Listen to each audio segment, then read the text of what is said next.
বিরুদ্ধে প্রকাশ করতে পারবেন তো? প্রকাশ করবেন? কথা দিচ্ছেন আপনি?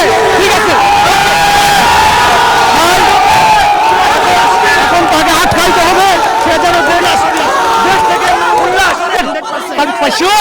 প্রেস কি বাংলা টিভি তো যদি না পাই আর আপনি যদি রাস্তায় পাই ঠিক আছে।